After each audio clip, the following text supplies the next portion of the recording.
Here we go, episode 50. 50. Uploaded and coming at you as we get ready for another outstanding weekend that's been extended. Super Saturday still coming up, but some of the superness has been deferred to Tuesday. Also, stuff on Friday today that would be Keeneland's opening day, all moved to Monday. So we still have plenty to focus on this weekend. Our whole point is to get the money that's there right now. Okay, so what we want to do is quickly recap what we're doing. Wood Memorial is coming up. It's the Grade 2 $750,000 event, probably the best of the Derby preps this weekend. Field of 12. Looks like there should be just enough speed. And I really love Hill Road, so I'm going to stick with that. Hill Road's going to be our pick, and we're going to stay there and be consistent, and hopefully it'll work out for us in the end. We'll talk more about the implications of these races in a few moments when it comes to the Kentucky Derby future wager on Hill Road. Also, on the other side of the country, Santa Anita Derby. It's a field of 5 runners, and they all have a whole mess of work to do. Journalism will be your favorite.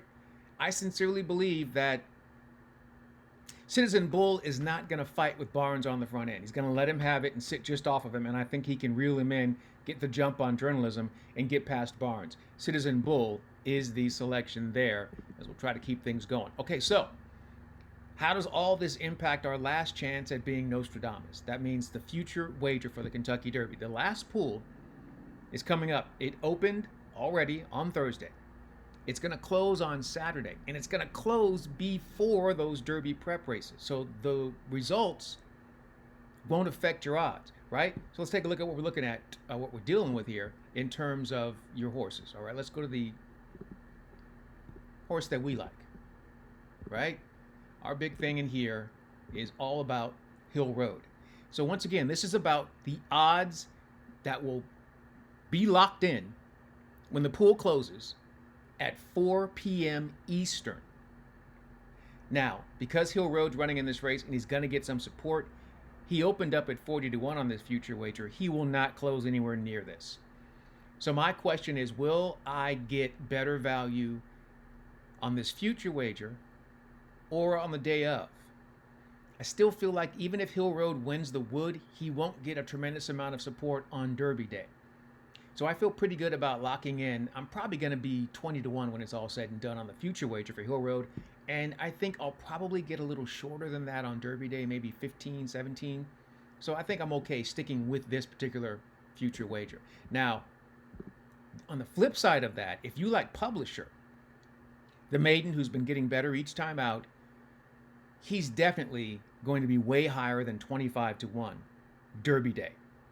So you want to track this. If you think he's going to win, you want to see, okay, when this gets ready to close on Saturday, take a look at your odds on Publisher. If he's higher than 30-1 on the future wager, lock that in, because he might get what they call wise guy money, dark horse money, when people think they're being super slick and try to pick a long shot that other people aren't necessarily thinking about, right? So he'll probably get played with there, but think about what the odds will be. And then my top pick in the Kentucky Derby, along with Hill Road, I'm kind of going Hill Road, Tistastic, Hill Road. Tistastic won a big Derby prep, so he won't be anywhere near 15-1 on the day of the race. Certain winners from certain races and the way that they've done it, Tistastic, he will be 10-1 or shorter on Derby Day. So I'll have to once again think, will I get this 15-1 when it closes, and do I want to take that? Because I think he'll be shorter than 10-1. I probably would take that. So, one thing, two things, three things to think about over the course of the weekend. Make sure you get that in by Saturday. Okay, I want you to get into the weekend in a good mood. Our best bets this week have performed very well. The first one at Tampa at a price, he ran third. He should have won that race, but it's okay. Not going to worry about that. The second one we gave out was at Parks.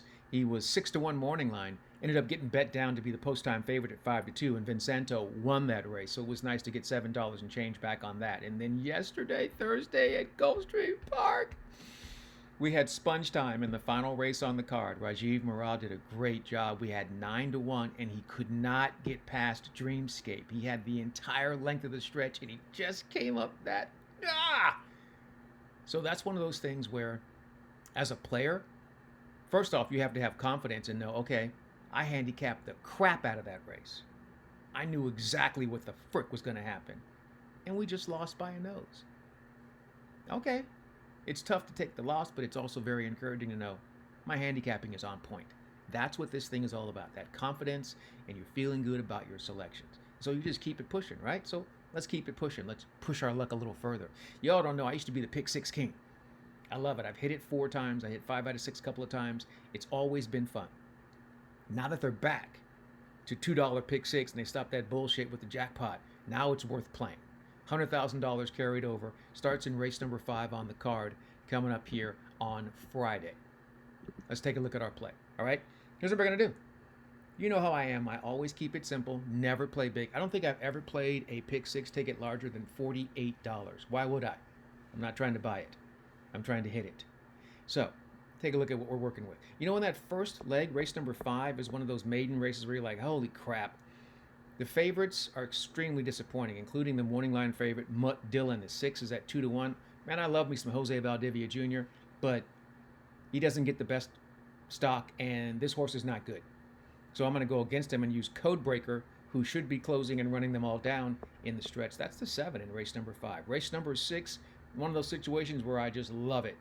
My favorite rider on the West Coast has an outstanding horse with one of my favorite trainers. Ms. McWhinney is the 2 as they get set to go a mile on the turf course in that starter allowance.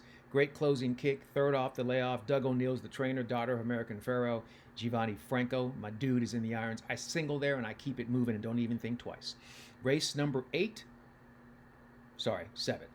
Race number 7. Here's another thing that's interesting. 6 furlongs allowance optional claiming event. You got Thornhouse, the favorite, to the inside, coming back off the layoff. Elwood Blues, the 2 that was claimed by Mark Glad, is a serious threat in here. But the problem is there's not a tremendous amount of pace like in this race, and I don't think anyone is going to be able to go with Mike Smith on the 4, Booksmart. You're going to give me Mike Smith with a chance to get the lead? I'm going to take Mike. Now, there's some speed outside of him, but I don't think that they're quick enough, and I don't think the riders are good enough. I think Mike's just got something. He's special. He's a Hall of Famer. He's special. You single Mike on the 4, Booksmart, and you keep it moving. Get to race 8. Now we'll use some coverage, but not a whole lot. Going to go 6.5 furlongs on the turf course here. Down the hill. And Lovely Idaho is obviously the dangerous speed in here. That's the number 2 filly, Lovely Idaho. But, man, the 8 in here, Blue Wildcat. Umberto Rispoli should be in the right spot. He cost me money last week. I'm trying to get over it, but I think he should be on the best one here with a chance to close and take the blinkers off. I think that should improve them as well. Race number 9, 5.5 furlongs. Main track Wound Up is the 2 in here. The huge 3-2 favorite has made it 4 in a row. But man, at this level, one of the hardest things to do is to continue to win. So I don't know if 5 in a row is in the cards. And if he does get upset, it'll be my man, Giovanni Franco, on the 5, Trusty Rusty, who will be closing like a freight train if there's anything to close at. So we're hoping that something like Man-Child goes out there with Wound Up, right?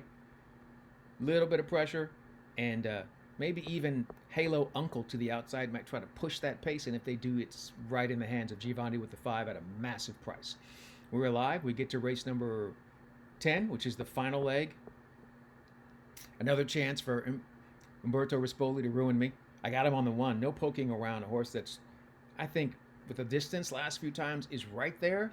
We'll see if they get a good trip. The 3 in here, Checks on the Way, I think on the stretch out, going to be involved in the pace scenario, and that could be dangerous. The 3 for Simon Callahan.